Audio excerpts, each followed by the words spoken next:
لوگ آکسیجن سے سانس لیتے ہیں لیکن مسلمان حضور کی محبت سے سانس لیتے ہیں.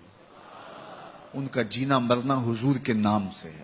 محبوب کریم صلی اللہ علیہ وسلم کی آبرو، حضور کی عزت، حضور کی ناموس کائنات کا سب سے قیمتی اثاثہ اور سب سے قیمتی سرمایہ ہے.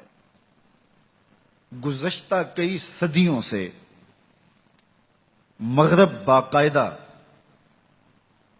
تحریک کے طور پہ حضور علیہ السلام کی ناموس پہ حملہ آور ہے، لیکن گزشتہ ایک عشرے سے بہت زیادہ اس میں شدت پیدا ہو گئی ہے اور آقا کریم علیہ السلام کی ناموس اور حضور کی آبرو پر وہ مختلف ذرائع سے حملہ آور ہو رہے ہیں. یہ ایسا کیوں ہے؟ اس کا سبب مسلمانوں کی کمزوری، باہمی انتشار فرقہ واریت، بد عملی، جہاد گریزی اور مسلم حکمرانوں کا فرنگی روحوں کے سانچے میں ڈھل جانا اور ان سے غیرت حمیت کا ختم ہو جانا ہے.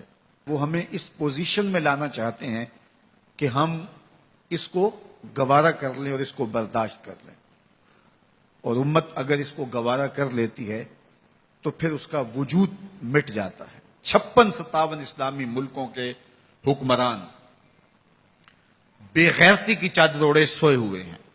اس کمزور حالت میں بھی اگر یہ کھڑے ہو جاتے ہیں تو ہالینڈ کو جرأت نہیں ہو سکتی کہ وہ کوئی خاکہ تراش لے.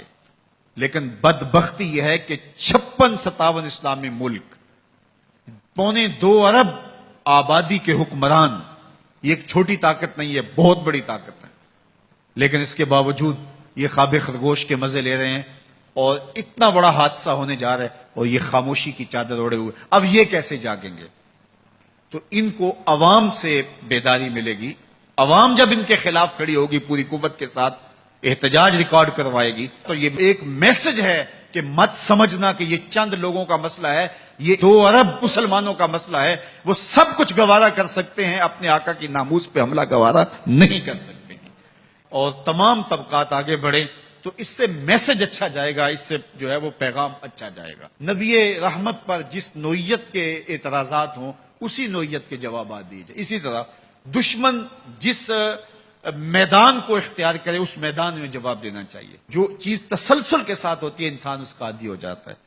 تو مغرب یہ سوچتا ہے کہ اس تسلسل کے ساتھ اہانت رسول کرو کہ یہ مسلمان عادی ہو جائیں، اور جب یہ عادی ہو جائیں گے اور اس کو بھی اگر یہ برداشت کر لیتے ہیں تو بطور مسلم ان کا وجود ختم ہو جائے گا. لہٰذا یہ بار بار اس لیے کر رہے ہیں.